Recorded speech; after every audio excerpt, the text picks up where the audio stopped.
नसीब का लिखा। किसी एक गांव में बहुत ज्ञानी पंडित रहा करते थे। पंडित जी आजू बाजू के सारे गांव में ही बहुत प्रख्यात थे और इसी वजह से बहुत धनवान भी। पंडित जी का परिवार ज़्यादा बड़ा नहीं था। पंडित जी अपनी पत्नी के साथ अपने बहुत बड़े घर में अकेले रहते थे, क्योंकि पंडित जी को कोई बेटा नहीं था। एक बेटी थी जिसका विवाह पास के गांव वाले एक लड़के से हो चुका था। पंडित जी ने शादी से पहले अपने होने वाले दामाद की अच्छे से जांच पड़ताल की थी और अपनी बेटी का भविष्य भी ठीक से पढ़ा था।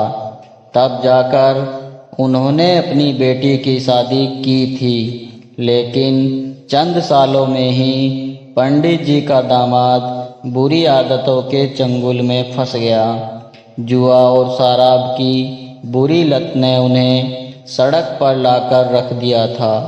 अपने बेटी की ऐसी दुर्दशा देखकर पंडित जी की पत्नी काफ़ी दुखी होती थी और अक्सर पंडित जी को कहा करती थी, तुम जाकर उनकी मदद कर आओ।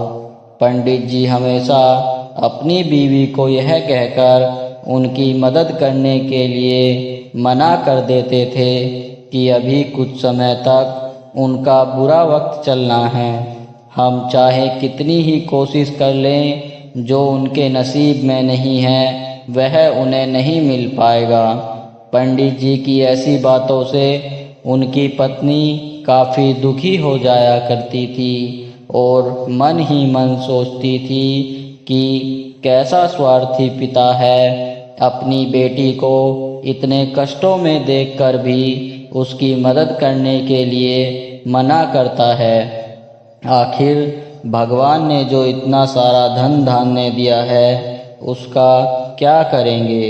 हमें कोई और औलाद भी तो नहीं है, ले देकर एक यही बेटी है और उसके लिए भी कुछ नहीं करेंगे तो किसके लिए करेंगे।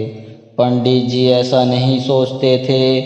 ऐसा नहीं है कि पंडित जी अपनी पुत्री से प्रेम नहीं करते थे, लेकिन उन्होंने अपनी पुत्री की कुंडली इतने अच्छे से पढ़ी थी और वह यह पहले से ही जानते थे कि वह चाहे किसी भी लड़के से शादी करती, लेकिन उसके जीवन में यह समय आने वाला ही था और बिना इसे भुगते उसको छुटकारा नहीं मिलने वाला था।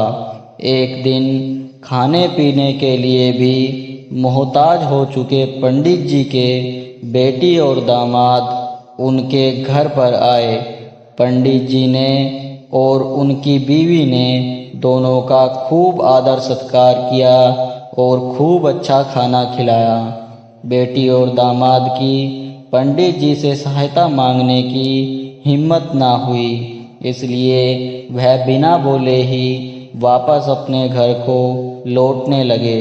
लेकिन माँ तो माँ होती है, पंडिताइन से रहा नहीं गया और बिना पंडित जी की इजाज़त के उसने चोरी छुपे बूंदी के लड्डू बनाकर उसमें सोने के सिक्के रख दिए और बेटी और दामाद को दे दिए, ताकि बेटी और दामाद की कुछ आर्थिक सहायता हो सके। पंडिताइन भी यह जान गई थी कि बेटी और दामाद शर्म के मारे उनसे मदद नहीं मांग रहे थे, इसलिए उसने बेटी और दामाद को भी लड्डुओं में छिपे सिक्कों के बारे में कुछ नहीं बताया। जाहिर सी बात है कि जब वो लोग घर पर जाकर लड्डू खाएंगे तो उन्हें उसमें सोने के सिक्के मिल ही जाएंगे। इस तरह बिना उनके मांगे ही उन तक मदद पहुंच जाएगी। सोचकर पंडिताइन मन ही मन अपनी बेटी की मदद करने के लिए खुश होने लगी।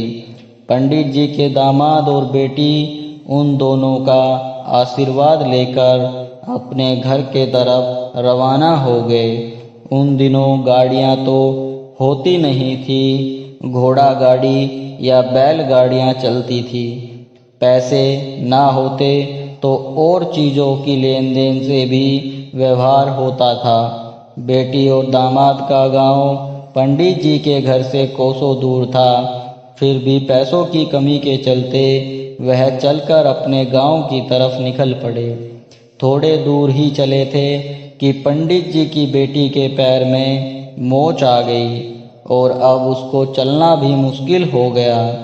पंडित जी के दामाद ने जब देखा कि उसकी बीवी अब बिल्कुल भी चलने में सक्षम नहीं है, तो उसने एक तांगा अपने घर तक किराए पर ले लिया। दोनों पति पत्नी तांगे में बैठकर घर तक पहुंच गए, लेकिन तांगे वाले को देने के लिए उनके पास पैसे नहीं थे। इसलिए पंडिताइन ने जो बूंदी के लड्डू उन्हें दिए थे वही किराए के तौर पर उस तांगे वाले को दे दिए। तांगे वाला बूंदी के लड्डू को लेकर वहाँ से चला गया।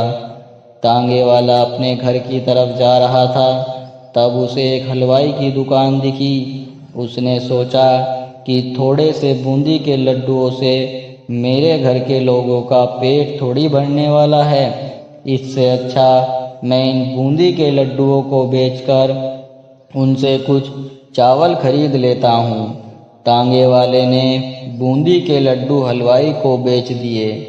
जिस गांव में वह हलवाई रहता था, उसी गांव में एक आदमी ने अपने घर पर पूजा रखी थी और उसी पंडित को उस पूजा के लिए बुलवाया था। पूजा में लगने वाले प्रसाद के लिए उस आदमी ने उसी हलवाई से बूंदी के लड्डू लिए जहाँ पर उस तांगे वाले ने बेचे थे। हलवाई ने भी उस आदमी को तांगे वाले से खरीदे हुए लड्डू ही पहले दिए ताकि वह खराब ना हो जाएं, क्योंकि वह नहीं जानता था यह लड्डू कब बने हैं। पूजा खत्म होने पर दक्षिणा और बूंदी के लड्डू लेकर जब पंडित जी अपने घर आए और खाना खाने बैठे, तो प्रसाद में लाए बूंदी के लड्डू खाते वक्त लड्डू से सोने का सिक्का निकला। इस घटना को देखकर पंडिताइन की आंखों से आंसू बहने लगे। पंडित जी ने जब पंडिताइन से उसके रोने का कारण पूछा, तो पंडिताइन ने पंडित जी को सब कुछ बताया और पंडित जी से उनकी बातों पर भरोसा न करने के लिए माफ़ी मांगी।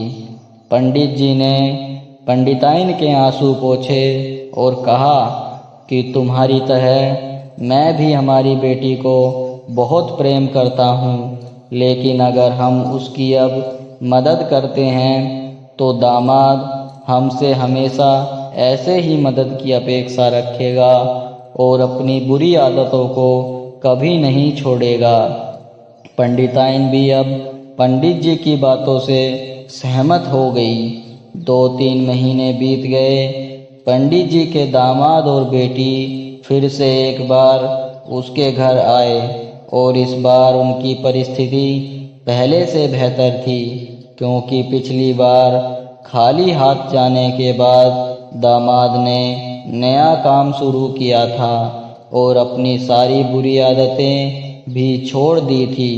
दोस्तों, नसीब का लिखा नहीं बदलता, लेकिन हम बुरी आदतों को छोड़कर अच्छे कर्म करेंगे तो नसीब भी हमारा साथ देगा।